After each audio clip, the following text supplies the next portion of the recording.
Hi, welcome back to Detective and Mystery Fiction.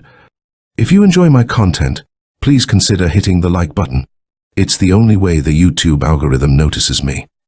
This video is divided into two sections, an illustrated audiobook of the story and a review and analysis.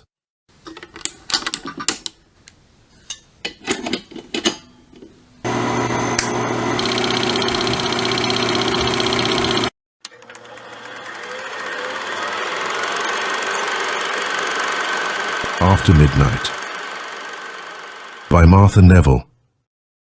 First published in The Black Mask, August 1920. Good night, Mr. Lannan. Louise Willoughby extended her hand. We breakfast at 9, she said. I'll see you then. I hope you sleep well. Thank you. I'm sure I shall. She gathered the folds of an embroidered chiffon gown about her and slowly mounted the stairs. Lannan stood leaning against the newel post and watched her ascend. As he turned away, he faced his host. The cold metallic glitter in the older man's black eyes gave him a strange, uncomfortable feeling. "Well?" said Willoughby. "She's charming, Andrew. You should be proud of her. She has improved wonderfully in the 3 years since I saw her." A slow smile crept about the drawn lips of the physician. It did not extend to his eyes, but became lost in the heavy moustache and Van Dyke beard he wore. Lannan again shivered. The snaky glitter in his physician friend's eyes fascinated him. He wondered if it could be true that the woman who had just left him, with purity written on every curve and line of her, could be the wanton thing her husband fancied, that she had so forgotten herself and her social position as to stoop to an intrigue with her gardener. It seemed impossible of Louise Willoughby, yet many changes had taken place during the 3 years he had been abroad. He had not known her well before his departure. Perhaps he did not know her at all now. "Come up into my laboratory," Willoughby said suddenly.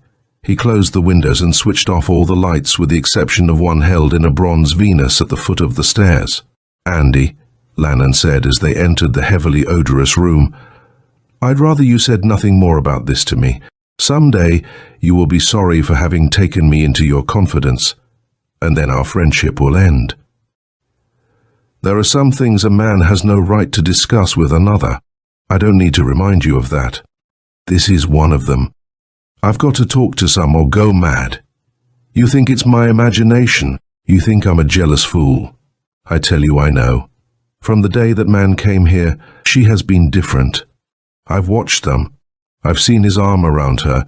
I've heard him call her Louise." He broke and buried his head on his arms he had flung on the table before him. Lannan gripped his shoulder and shook him. "Why don't you send him away?" Willoughby raised his bloodshot eyes. "And admit defeat. Give him the pleasure of saying he was fired because Andrew Willoughby's wife fell in love with him. Never. Besides..." He sprang to his feet and paced the little room nervously, his long hands, with their gnarled, crooked fingers, stained with chemicals, twitching and pulling at his coat as he walked. "How do I know that she won't go with him if I send him away?" Lannan remembered the brief glimpse he had had of the gardener, a slim, tall fellow, little more than a boy, with close-cropped dark hair, a pale, almost ethereal face, a quiet, unassuming manner. "How long has he been here?" "Allering? 6 weeks." Willoughby hit the glass-topped table nervously. As he did so, a tiny vial of amber-covered liquid fell over, knocking the stopper out of it. A pungent, sickish odor filled the room. The doctor gave a startled cry. Flinging a small rubber blanket over the table, he lifted the vial gingerly. He placed the stopper back in it, carefully keeping it away from his face. Then he covered it with the rubber. He had become ashen-colored. As though unable to speak, he motioned to Lannan to throw up the windows. "Damn careless of me," he muttered a moment later. He placed the bottle high up in a cabinet above him, then he locked the door of the chest. "Damn careless." "It's an experiment of mine, Arthur. Do I feel all right?" Lannan laughed uneasily. "I shouldn't care to remain in here long with that odor. It's heady, to say the least." Willoughby poured some liquid from another bottle into a small glass and handed it to him. Then he took a draught of it himself. "Drink this. It will overcome the effects of the other." Suddenly he became tense. The glitter in his eyes became more pronounced. He seemed to be listening to something. The warm salt air blowing through the window brought a hint of the distant sea, and something else. "What is it?" Lannan gasped. The quivering of Willoughby's wide nostrils, the sudden snapping of the glass's stem, intrigued him. "Listen!" A long sort of growl, then a long-drawn howl from a dog someplace not far off was all Lannan heard. There was another howl, then silence. The colour came back to the physician's face. He smiled apologetically. Lannan stared at him in bewilderment. "What is it?" he asked again. I thought I heard her come down the stairs. I was listening to hear if he met her." The man's tongue seemed to be thick. He spoke with difficulty. "Buck up, old man, buck up." Lannan gave him a reassuring slap on the shoulder, but at the same time he glanced apprehensively over his shoulder out of the window toward the gardens beyond. Again the long rumbling howl of the dog penetrated the night air. The older man suddenly lurched forward into a chair and began to sob in a broken-hearted way. At that moment, Lannan fancied he saw a face at the open window, but before he could ascertain whether it was his imagination or not. It had vanished, but to him it seemed he had seen a young pale face with smouldering dark eyes and close-cropped hair. "Whoa!" he exclaimed. "What's wrong with me?" Chapter 2. The sudden clamour of a clock striking 3 startled him out of a sound sleep. At least he thought it was the striking of the hour which did it. But as he raised himself on one elbow in the darkness, the doubled beat of his heart, the damp chill of his flesh, told him it was something else which had awakened him. Stealthy footsteps outside his room, the cautious opening and closing of a door down the hall, the rustle of garments as of someone moving in the corridor were registered with dark significance on his brain. "Poor old Andrew," he muttered. He sank back to his pillow, but he could not sleep, though his pulse became normal. He found himself striving to make out the objects in his room. One by one, out of the hazy grey of the blackness they became outlined and visible to his straining eyes. In an irritating fashion, the drawn blind flapped forward and back with the wind which had arisen since nightfall. Unable at last to stand the sound of the flapping, he rose and went to the window to raise it. The moon was high, unobscured by any clouds, and shone down with a dazzling white brilliance which made the grounds and surrounding territory almost as light as day. The long row of glass-topped greenhouses gleamed as through covered with snow. Off in the distance, far behind the high stone wall which enclosed Dr. Willoughby's Long Island estate, shone the water near at hand. The wind whistled in a sing-song manner through the trees. From the darkening shelter of the stone wall emerged 2 figures. The watching man knew instantly who they were, even before the moon outlined the slender figure of Willoughby's wife and the broader silhouette of the gardener, Allering. A feeling of nausea swept over him. He turned away from the window. Crossing to his bed, he switched on a light just over it, determined to while away the time until daylight with a current magazine. But the face of the woman outside in the garden seemed to mock him from the printed page. Her dark, shadow-laden eyes seemed to plead with him between the lines of printing, as though she begged him not to judge her too harshly. The magazine slipped from his hand. He closed his eyes and lay inert. A moment later, the cry of someone in mortal agony penetrated the night air. Then a woman shrieked in terror. For a moment Lannan lay panic-stricken. Then, springing out of bed, he snatched up a dressing gown and rushed into the hall. He came face to face with Willoughby. His host was pallid. Willoughby's hands trembled as he held a tattered silk gown about his emaciated figure. A moment later, another door down the hall was thrown open, and the corpulent kimono-clad housekeeper burst into their presence. "You heard it?" Willoughby cried in a harsh whisper, clutching Lannon's arm. His eyes were glassy, the lids swollen as though from heavy sleep and being suddenly awakened. His chin shook. "My God, my God," wailed the woman, trying to pull the kimono about her ample bosom. "What was it, Doctor? Did you hear it?" A woman screamed. Lannon said grimly. "The cry came from some place near the greenhouses. Someone must be injured." "I heard a man too." This from the butler who had joined them. Even partially clad, he retained some of the dignity of his position. "Oh, what do you suppose has happened?" "Doctor dear, what do you think it is?" The housekeeper caught her master's arm and clung desperately to him. He did not seem conscious of her presence. He was looking into the lighted corridor below, at his wife, as she stumbled blindly through the outer door into the illuminated passageway. She was sobbing convulsively.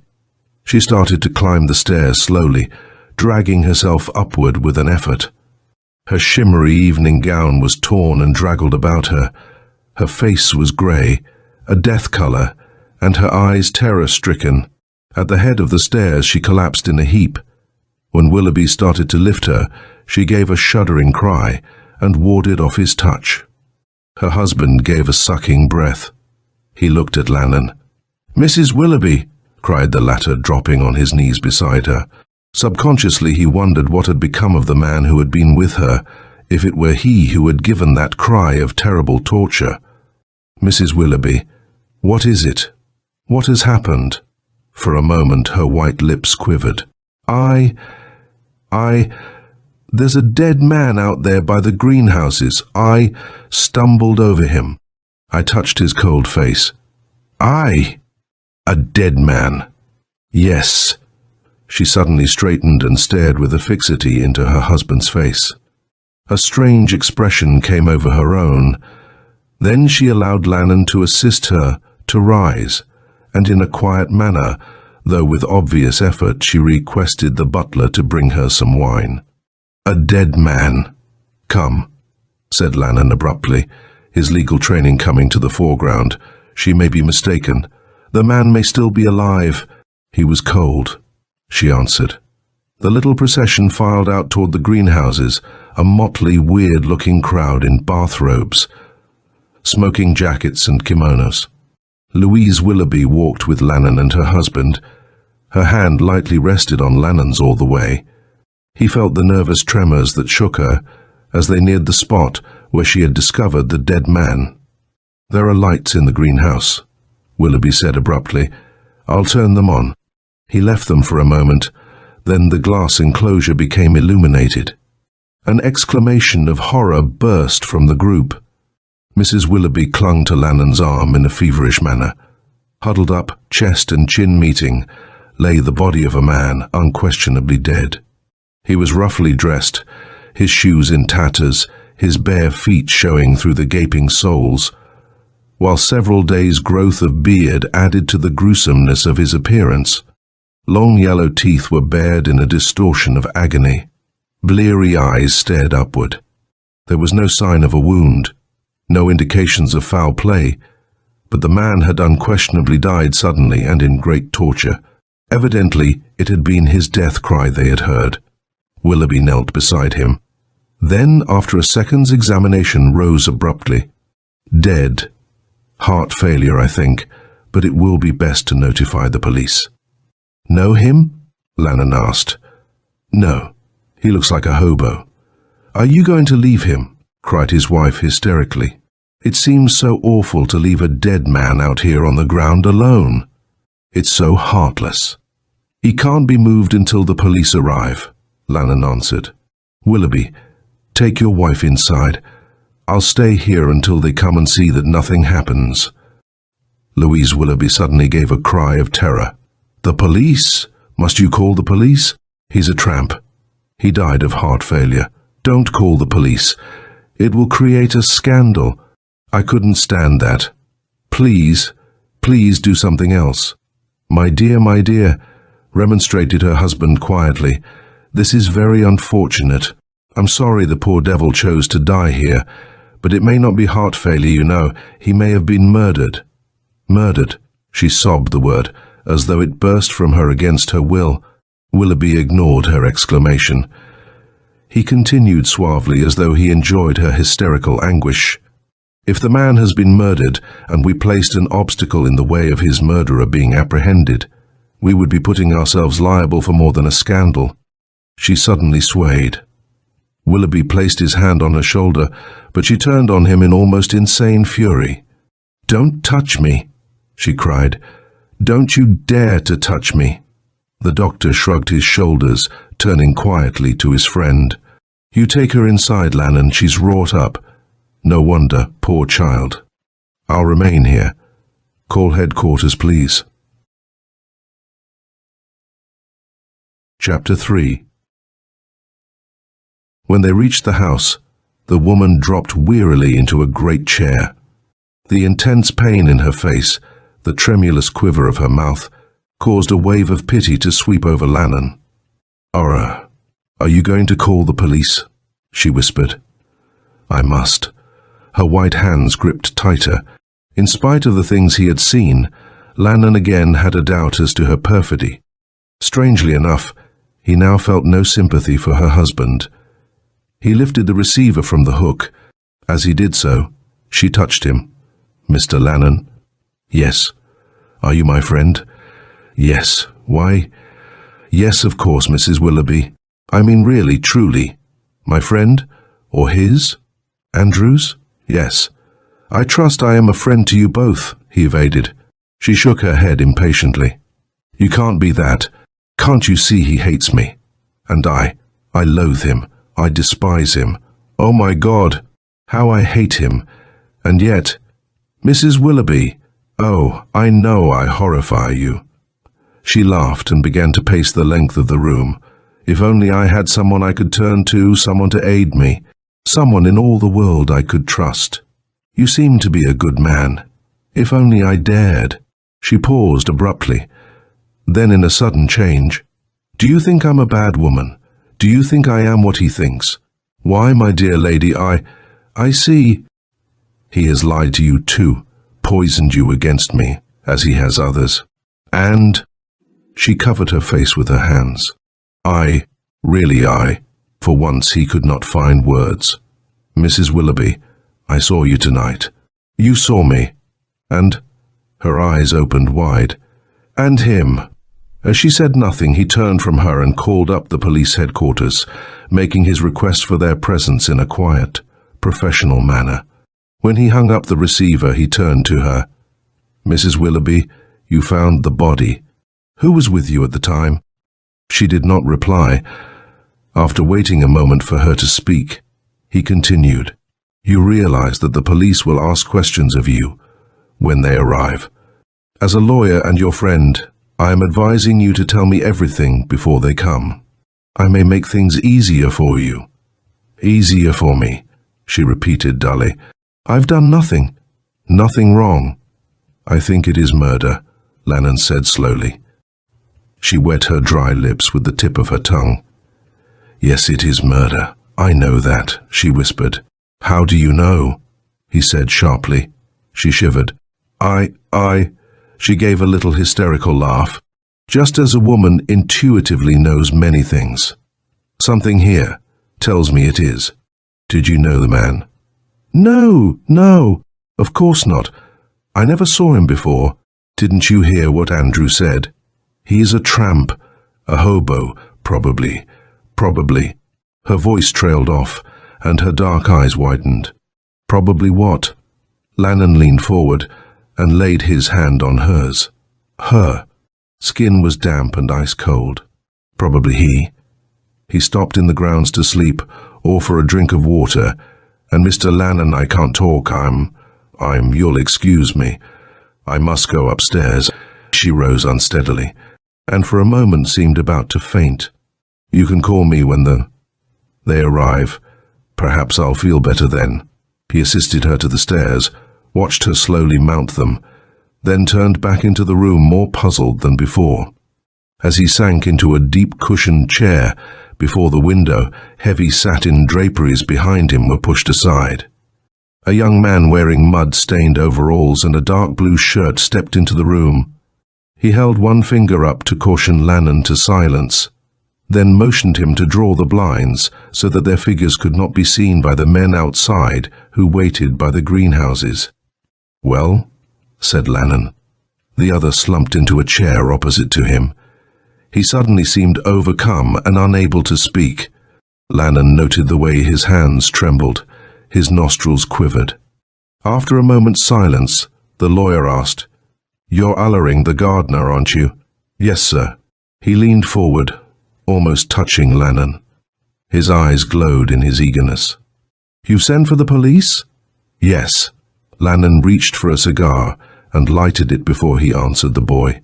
In that brief moment's survey of the gardener, he felt an instinctive liking for him. "It might be murder, you know," he added. "It was murder, Mr. Lannan. That poor fellow out there died the death that was intended for me." "What do you mean by that?" Lannan dropped his cigar and quickly rescued it from the carpet. "I'm not going to hide anything, sir, only I can't face the police. Not yet. I can't tell you. But can't you tell them what I say and keep me out of their way?" "Isn't it possible?" His white face worked convulsively. He spoke as though compelled to do so against his will. "I don't understand you," said the other man coldly. "You say someone desired your death, yet you don't want to inform the police yourself. Don't you realize that you will have to testify? You were with Mrs. Willoughby when she stumbled over the body." "Yes, sir. I'm a lawyer, Allering. Perhaps you didn't know that." Yes, I knew it. That's why I'm asking you to help me. To help Louise." "Aye."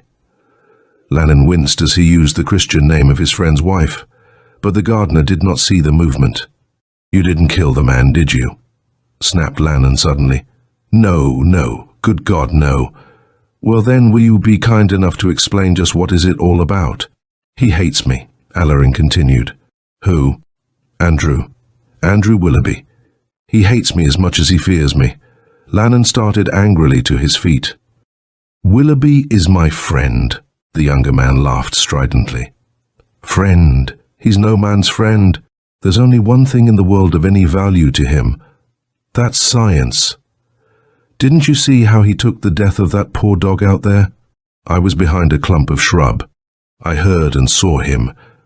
He gloated over his body. He was glad that a man had died and proven another one of his damnable poisons efficacious. By God! Are you insinuating that Andrew Willoughby killed the man out there?" "I am. A man he had never seen. A stray tramp." "It was intended for me," Allering returned wearily. He failed in his purpose so far as I was concerned, but he made a sure test and it proved successful. "You're making an astounding statement, young man," said Lannan, straining to keep his voice calm and uninterested.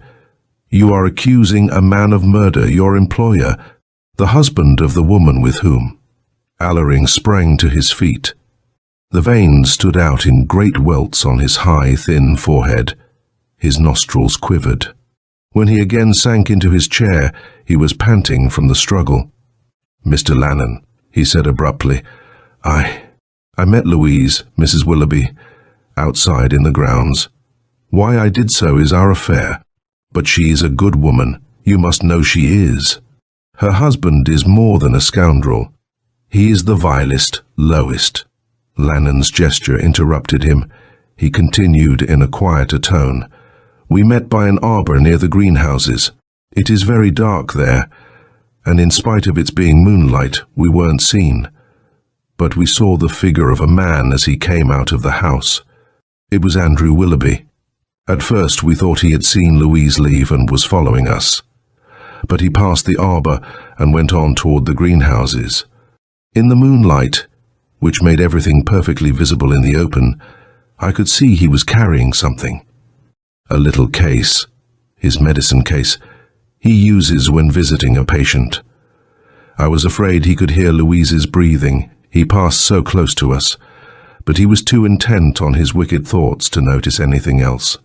At the greenhouses he hesitated and looked stealthily around. Then he laughed. That laugh made Louise grip my arm. I put my hand over her mouth for fear she would cry out. There is a hydrant beside one of the houses. I use it every morning to attach the hose. To my knowledge, no one else ever touches it. No one has occasion to. Willoughby was aware of this. It is an old-fashioned arrangement and I have protested against it, but the thing has remained as it is. Several times I have been drenched by the nozzle slipping. As we watched, Willoughby went to this hydrant. He carefully unfastened the hose. Then he opened the little case he carried. He took out something which was evidently a piece of cloth and wiped all the damp off the rusty metal. Then he put the cloth back into the case. Next he took a small vial out of it and with great caution poured it all over the metal. Then, as quietly as he had come, he whirled around and went back to the house. Allering paused. Then, we both stood there in the darkness, unable AFC first to speak or move, he went on. Then Louise whispered, "Charlie, what was it? What was he doing?" I didn't tell her.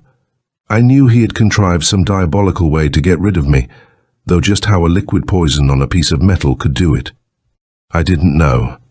I resolved under no conditions to touch it. Louise became frightened and started to cry. She was pent up and nervous before, now she became hysterical. I tried to reassure her and told her she had best go back to the house. Though she tried to control her feelings, I felt she knew instinctively what I did, that her husband had planned my murder. Just as she braced up and started to leave me, a man vaulted the stone wall and lurched into view, a pool of moonlight outlining him distinctly. I think he was a tramp or a thief. I had never seen him before. He wandered about aimlessly until he came to the hydrant. Almost before I knew what he was doing, he had put his mouth to the socket and turned on the water. The next moment he gave that cry you heard. We saw him stagger backwards, fling up his arms, waving them wildly, then fall over, doubling up and writhing as though in horrible pain. It only lasted a moment. Then he was dead. Louise screamed. She started to run. She fell twice. I was going to follow her. Then I knew I mustn't. I crept further back into the shadow of the arbor. After you all came back into the house, I stole out the other way, climbed the wall and returned through the servants' entrance. Why should Andrew wish to kill you? Lannon asked abruptly. Allering rose again. He crossed to the lawyer and stood under a stand lamp, allowing its light to shine directly on his pallid face. The skin over his cheekbones was drawn and tight. There was a feverish gleam in his eyes. His young mouth was hard and grim, but in spite of everything, there was a look of candor and manliness about him which impressed Lannon. Arthur Lannon, don't you know me? Why? The vague something which had disturbed Lannon resolved itself into a memory. The memory of a pink-cheeked, red-haired lad, with a sunny smile, an almost cherubic cast of countenance. He gave a gasp. Charlie Moore, not Charlie Moore? Yes, Louise's brother. But why? An automobile came into the driveway, stopped with a noisy purr of the engine. Some men alighted. Then the doorbell gave a metallic clatter. The boy clutched Lannon's arm. For God's sake, keep me out of this, he cried. I'll explain later. Before the lawyer could answer, he had disappeared behind the satin draperies. Chapter 4. Lannon opened the door before the servant reached it. The inspector, followed by his medical examiner and a couple of officers, strode into the hallway. Well, what's the dope? The inspector asked abruptly. He was a large man with a 24 hours crop of blue-black beard. His eyes were dark and very keen. He wore horn-rimmed spectacles, which he kept constantly removing and polishing. Lannon knew that in that brief second survey of the room, he had noticed the almost imperceptible swaying of the curtains as they fell together behind Charlie Moore. You called me? The inspector continued, not waiting for his question to be answered. Yes. Where's Willoughby? The doctor was well known on the island. Outside, a dead man was found on the grounds. Some sneak thief or hobo, evidently. We thought it best to send for you. It may be heart failure. It may be murder. All right, take me to him. As they stepped outside, Lannon realized that morning had arrived. In the hazy light he saw Dr. Willoughby seated on a stone bench, his shaggy bearded chin cupped in his hand. As he stared with evident interest at the huddled splotch on the ground before him. The servants had grouped themselves some little distance away, evidently discussing the gruesome event, but at the sight of the officers they hushed abruptly. Lannon glanced quickly at the hydrant. It was open. A slow trickle of water resolved itself into a little rivulet below it, and wended away into a tiny stream toward the greenhouses a trifle below it. Willoughby rose leisurely at their appearance, and extended his hand to the inspector. "Mr. Dwyer," he said, "I'm Dr. Willoughby. This is my home. It's unfortunate." "Yes, I know, Doctor." Dwyer interrupted. "The man's dead, all right. You don't know him, do you?" Willoughby shook his head. "No. Seems to be a hobo, doesn't he? I fancy he died of heart failure, but I'd rather your examiner passed upon the case. I don't think it advisable for you to depend solely upon my decision. It's awkward happening on my grounds, you know." He spoke easily. All traces of the strain of the evening before seemed to have vanished. The examiner knelt on the damp ground and took a brief survey of the body. "No indication of foul play?" he said. He scowled uncertainly, then looked from Willoughby's face to the inspector's. "He seems to have died suddenly, with acute agony. Rather an unusual attitude for a heart failure to assume, don't you think so?" "Dr. Willoughby?" "I do. That is why I hesitated to diagnose it as such. And yet—" The physician leaned closer. I'm not prepared to say it isn't. Look him over, Riley," said Dwyer abruptly to a younger man in plain clothes. "See if there's anything to identify him on his clothes." "Plain hobo," said the other after a moment's survey. There were no cards, letters, nor marks of any kind on the body or clothing to lead to any knowledge of the man. "Heart failure it is, I take it," said Dwyer grimly. "Must have caught the poor devil suddenly. Probably dropped in here to steal a night's lodging, and having a bum heart keeled over." Lannon started to speak, hesitated, then turned abruptly to Dr. Willoughby. There was an enigmatical look on the physician's bearded face. Lannon almost fancied that triumph gleamed through his black eyes. You aren't going to have an inquest?" the lawyer queried. "Not necessary," Dwyer replied. "Thing seems pretty clear to me." He turned deferentially to Willoughby. "You passed it as heart failure also, didn't you, Doctor?" Willoughby bowed his head in assent. "We'll have the body removed at once," the inspector continued. "Riley, you can stay here until the wagon comes. If there's nothing further, we'll bid you good morning." Something seemed to snap in Lannen's brain. The story the young gardener had told him, the scream the dead man had given, had made too deep an impression on the lawyer's mind to be dismissed lightly. "Doctor," he exclaimed, touching the medical assistant's arm, "do persons dying suddenly of heart failure give a cry of mortal agony?" "Hey?" Lannon repeated the question. No, I think not. It would be unusual, quite unusual, but not impossible for them to cry out. Death comes too suddenly as a rule for them to make any sound. Death so painful as this. Why do you ask? This man gave a scream. I heard it. So did Mrs. Willoughby, who found the body. The inspector dug the blunt toe of his shoe into the grass at his feet. He coughed, then looked at Willoughby, back to Lannon's expressive face, then to his assistant. A slow flush mounted to his forehead. "This puts another complexion on the matter," he said quietly. "Where is Mrs. Willoughby?" "In the house," her husband replied. "She was badly upset about the matter, and has gone in." "Stay here, Riley. Come on with me, the rest of you." An air of alertness had taken hold of Dwyer, as though he suddenly sensed something of interest. As the servants, huddled together, did not move, he gave a peremptory gesture toward them and repeated the command for them to return to the house with him. Chapter 5. Once inside the house, Willoughby became a genial host, inquiring of the officers if they desired anything to drink, and when Dwyer accepted with alacrity, he ordered the butler to serve all present. Dwyer wandered about the room for a few moments, touching a bit of furniture here, a drapery there, and puffing viciously on a strong and vile-smelling cigar. After he had swallowed a large drink of old whisky, wiped his mouth with the back of his hand, he asked that Mrs. Willoughby be called. "You heard this fellow scream?" he said, turning to Lannon, while they waited for her appearance. "Yes. Wake you up?" "No. I was awake." "How's that? Insomnia. What time did he scream?" "About 4:30, I should judge." "No, I don't suffer with insomnia. I'm usually a heavy sleeper." "Something else wakened you then?" "Yes." "What?" "That's hard to say.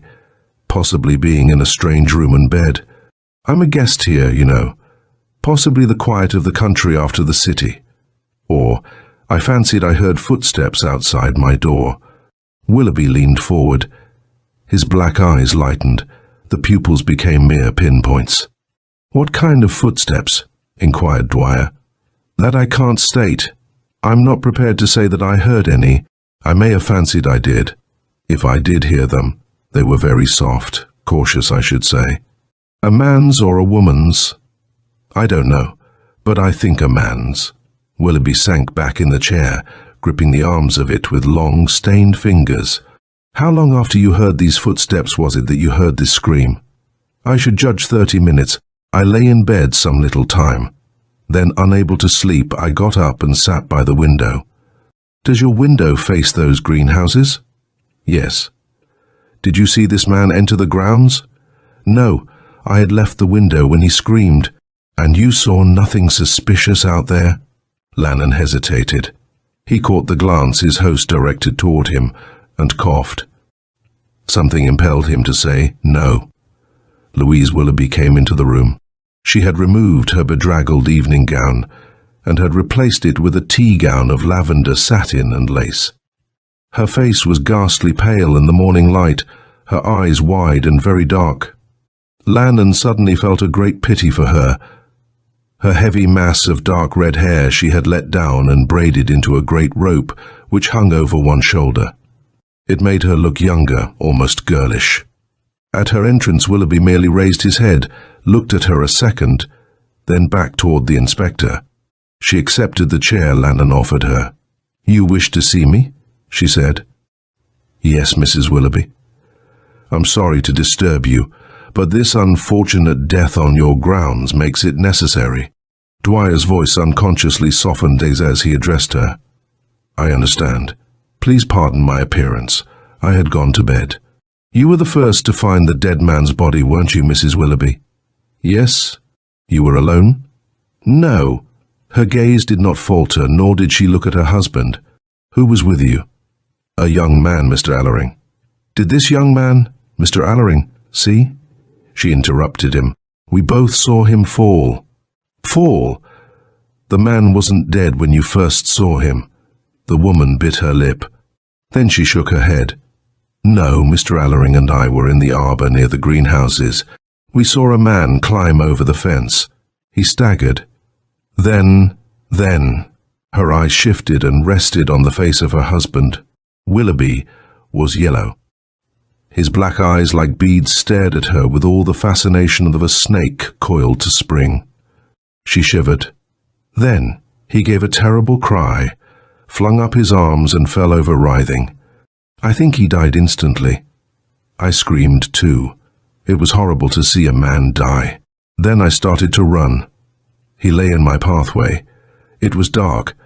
The moon went under a cloud right after it happened. I fell. I touched his cold face. She paused, staring straight ahead of her as if visualizing what had taken place. "That is all?" said Dwyer. "Yes." Lannan wondered if Dwyer realized the woman was lying. "Where is this Allering now?" the officer inquired, looking about. The servants, who had come into the room on returning to the house, shook their heads. "I don't know," Mrs. Willoughby answered.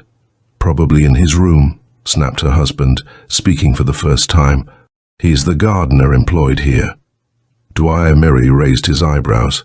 He studied the pale patrician face of the woman, then turned to one of his assistants. "Riley, go with a servant to get him." Chapter 6.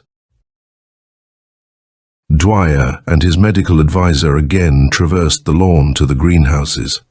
Lannan went with them. The operator whom Dwyer had left in charge of the body grinned a sickly welcome as they approached. Again Lannan noted the dripping hydrant. Dwyer stalked about the grounds. Crossing to the greenhouses, he opened a door and stepped inside. He was gone but a moment. When he returned, he made a survey of the arbour and the stone wall which surrounded the grounds. The grass was trampled and crushed, but no definite footprints were discernible. "Stevens, go back to the house and see what's the matter that Riley hasn't found that gardener," he said abruptly. The medical examiner, whose attention had been centered on the dead man, looked up quickly. "It's heart failure, all right, Dwyer," he said. Dwyer merely grunted. The man who had been with the body hitched his trousers and passed the back of a hairy hand across his mouth. He started briskly toward the house, paused abruptly, and whirling around, crossed to the hydrant. As he stopped to drink from the faucet, Lannan cried out in an unnatural voice. "Don't do that." The young officer straightened abruptly. "Speaking to me?" he asked. "Yes." "What's the matter?" "Don't touch that hydrant." Stevens came closer. "I don't understand," he said, wondering if he were making a fool of himself or if what Allering had said were true. Lannan hesitated. The inspector looked at him inquiringly. Lannan laughed nervously. "Well," said Dwyer. He removed his horn-rimmed glasses and polished them vigorously. His keen eyes squinted. Lannan inwardly squirmed under the scrutiny.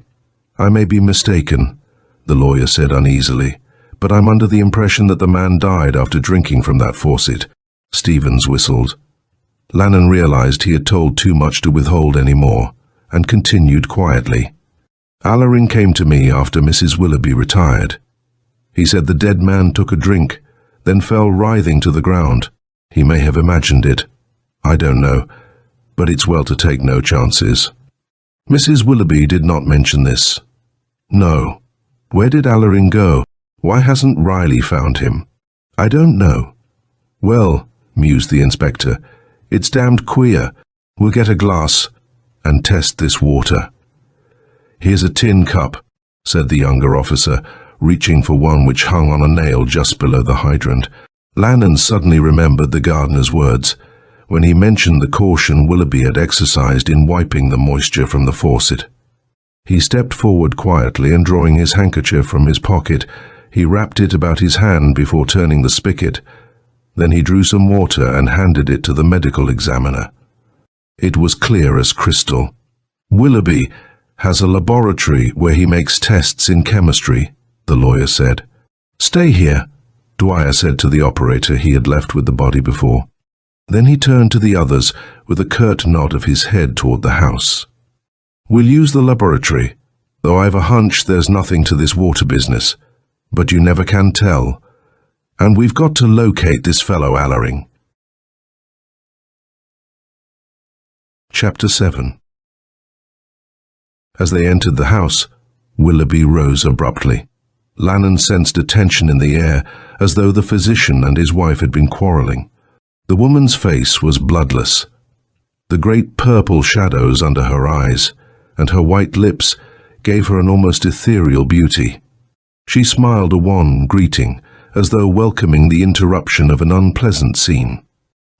"Dr. Willoughby," said the inspector abruptly, "Dr. Graves here would like to use your laboratory for a little test, if you don't mind." "Test?" smiled Willoughby suavely. "Yes. of the hydrant water. Mr. Lannon is under the impression that the dead hobo took a drink from your hydrant and keeled over. Water looks all right, but we'd like to make sure. The smile never left Willoughby's face, though Lannon fancied it grew tighter. I'll be very glad to assist you in any way, the physician said, though I'm positive the water had nothing to do with the poor chap's death. We don't use it for drinking purposes, but it's pure. However, as you say, it's best to make sure. Come this way, if you please. My laboratory is on the top floor. He led the way to the odorous room that was the scene of his many chemical tests. As they reached the door, for a second he hesitated. He drew a deep breath and inserted a key in the lock. It did not turn. The physician looked puzzled. That's strange, he muttered. He rattled the knob. Maybe the lock has sprung, said the inspector grimly. Willoughby shook his head. It seems to be locked from the inside, he said. The smile left his face. He became yellower if possible. There came to them the rustle of papers inside the room, the sound of someone moving. The men stared at each other. Willoughby swayed a trifle and lurched against the door. Dwyer thrust a huge fist forward and gave the panel a resounding kick. Open this door. He called, Open it, or we'll break it down. There was silence, then a sound of footsteps, and the door was flung open. The gardener stood just inside the room. He had discarded his overalls and looked very much the gentleman in a dark, well-fitting suit. Though he was ghastly pale, there was a triumphant gleam in his dark eyes and an air of success in his bearing. The room was in absolute disorder. Papers were thrown everywhere. Bottles lay at random on glass-topped tables. Paper baskets were overthrown. Everything indicated a hurried but thorough search. One instant Willoughby glared at his ransacked laboratory, then into the glowing eyes of the boy whom he seemed to recognize for the first time. Then he flung himself at the younger man with an almost animal-like snarl. Damn you! Allering stepped aside. At the same moment, Dwyer laid a heavy hand on his shoulder. Well, he smiled, but the menace in his cool tones made Lannon shiver. I presume you are the gardener, Allering.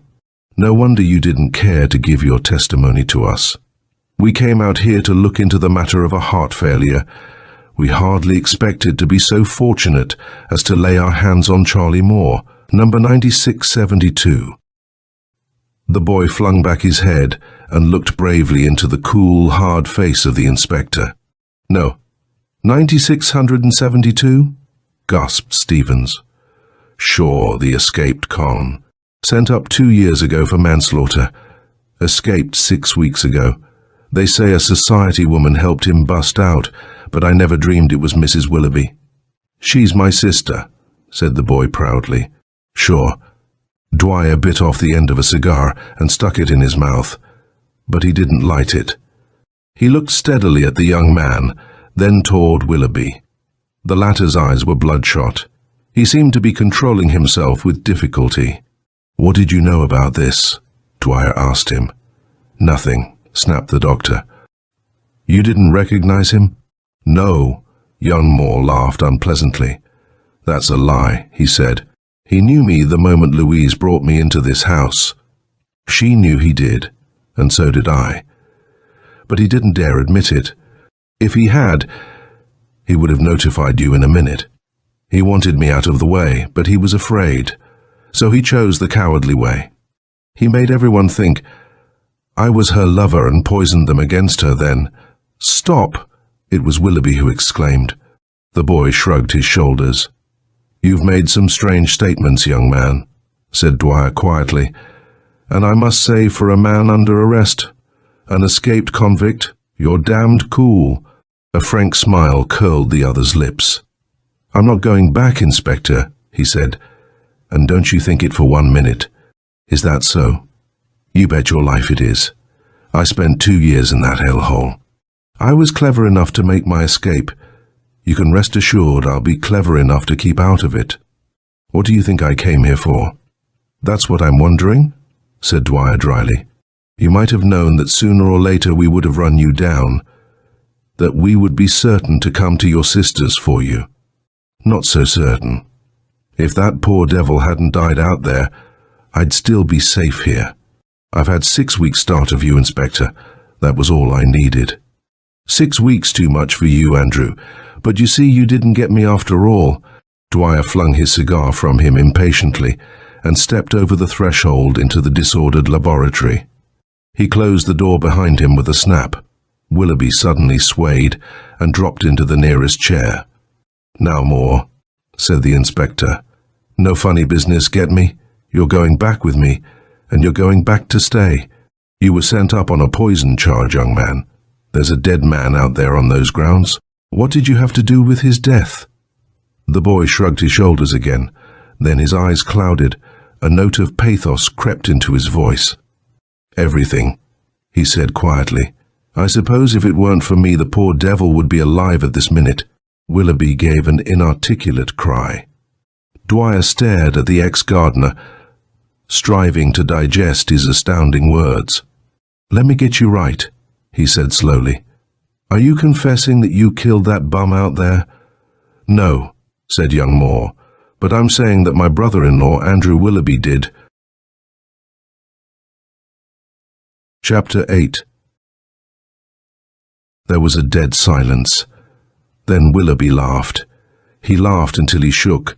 Then he staggered to his feet and waved a long, bony finger at his accuser.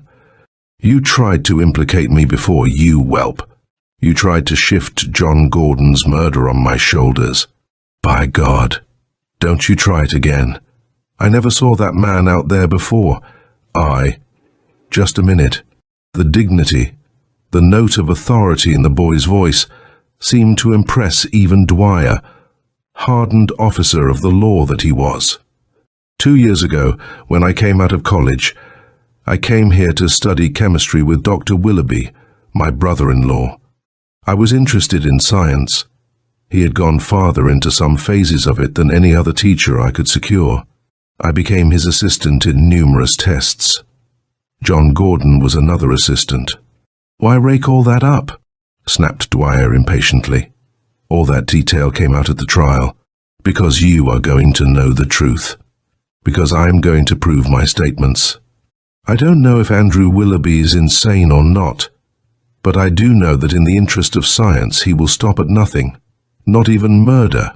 Please," he continued, raising a silencing hand as they would have interrupted him.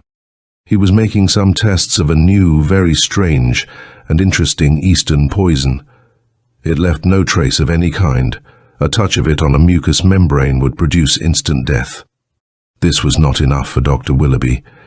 He was searching for a poison whose mere contact would be deadly. At last he hit upon one. A harmless enough liquid until combined with metal and moisture.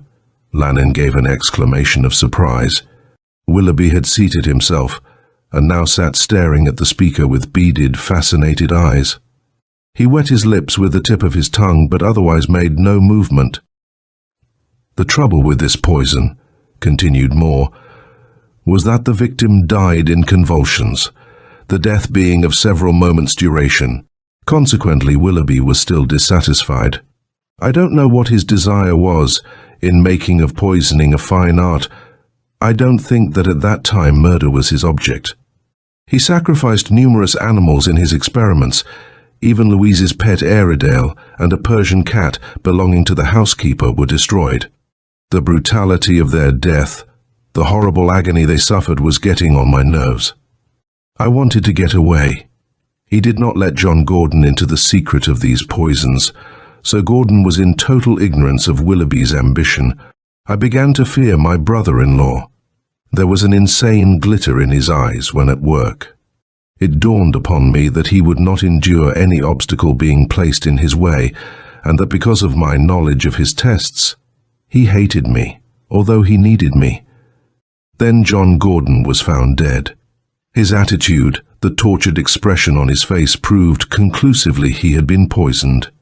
Though if Willoughby had not so painstakingly explained the nature of that poison, no one would have detected it in his system. Whether my brother-in-law deliberately killed him as a test, or it was an accident, I am not prepared to state. but I had nothing to do with it. The metal cup which contained the coffee which Gordon drank, I never saw before. So help me God. Willoughby swore in court to my carelessness that I had deliberately left that cup, which had been used on a tea table, and young Gordon had poured coffee into it and drank it. It was a lie. Dr. Willoughby himself did it. I had nothing to support my statement then. I was working for a reputable famous scientist. What was my word against his? With every proof in the world against me, but I made up my mind that the instant those prison doors closed behind me, and I was again a free man, I would not only prove my innocence, but Andrew Willoughby's guilt, and I have done so. He paused abruptly. I escaped. The papers gave the one details. I took a chance in coming here, but as Louise's gardener I was safe from you if Willoughby did not recognize me. For a long time he never noticed me. One servant was the same as another to him. His wife always engaged them.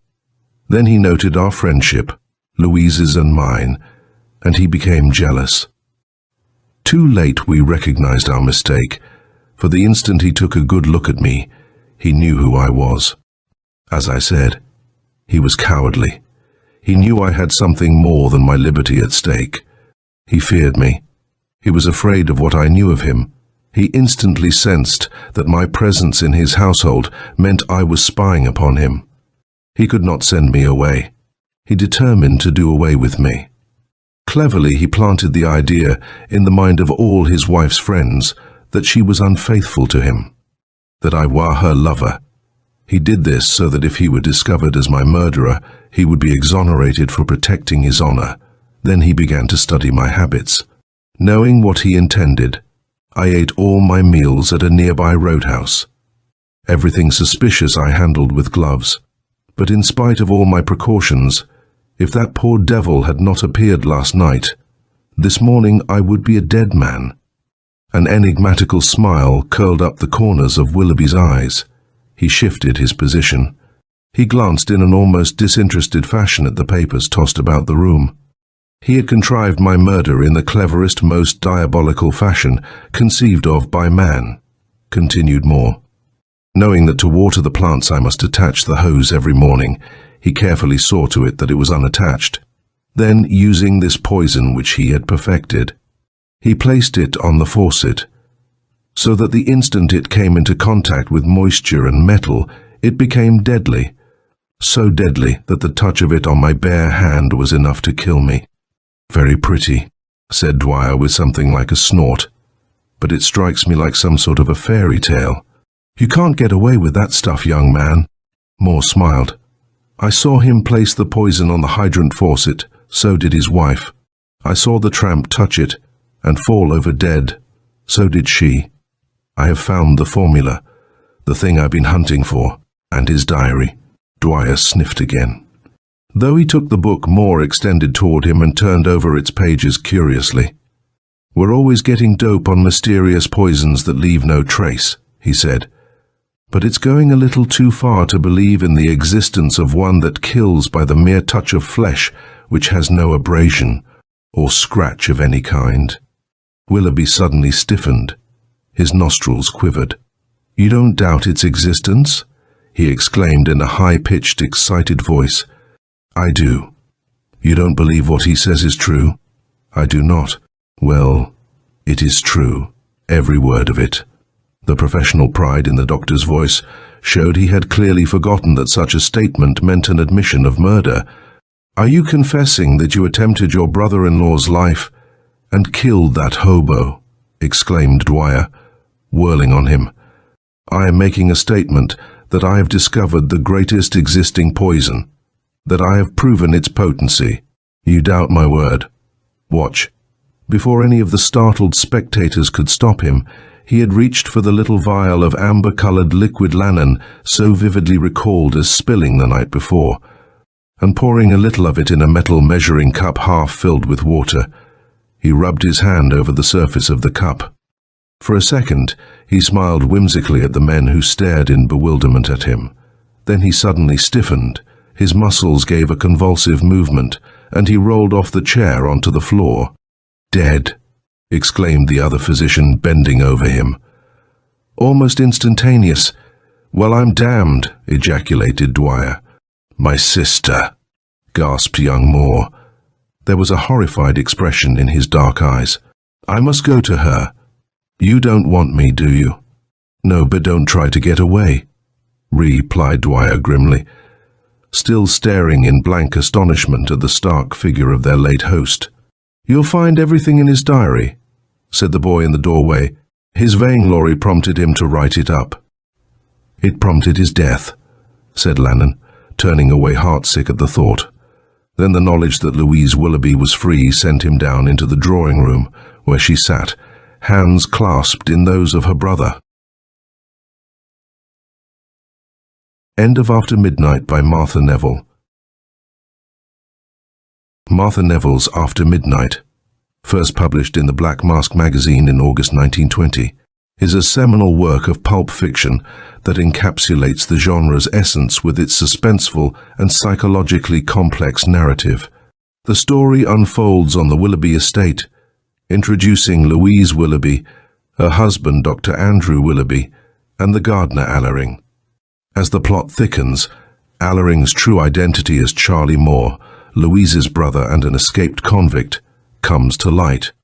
Dr. Willoughby's dark experiments with a deadly poison set off a chain of harrowing events, leading to his own downfall and Charlie's exoneration. The narrative probes deep into themes of deception, the corrupting influence of power, and the ethical limits of scientific research. Neville's portrayal of the characters plunge into desperation and insanity, especially Dr. Willoughby's pride and moral decay, is a testament to her skill.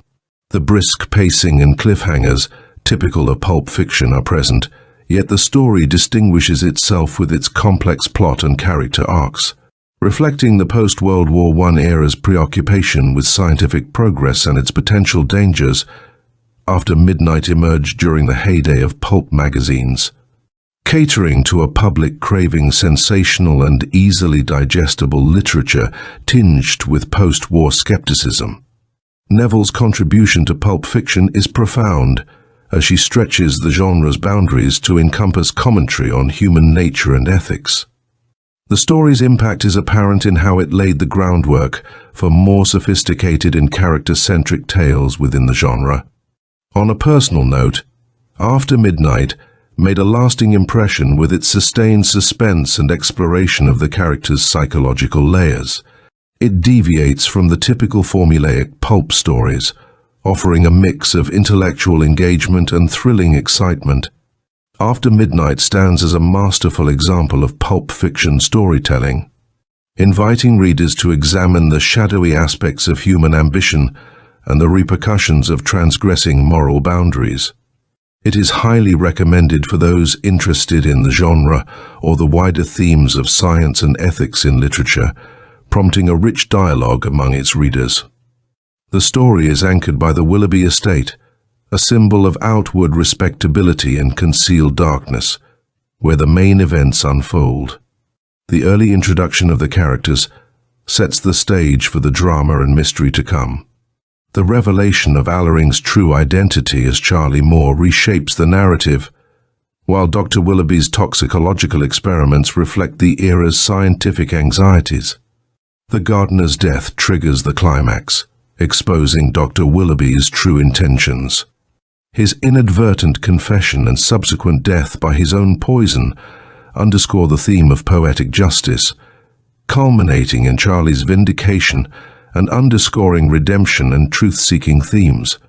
After Midnight shares traits with other mystery and thriller works, such as Agatha Christie's complex characters, Edgar Allan Poe's psychological depth, Arthur Conan Doyle's scientific intrigue, noir fiction's narrative structure, Dashiell Hammett, and Raymond Chandler's themes of justice, Patricia Highsmith's moral ambiguity, and the atmospheric settings akin to Daphne du Maurier's Rebecca. These elements demonstrate how Neville's story draws from and contributes to the genre, marking it as a significant addition to mystery and thriller literature.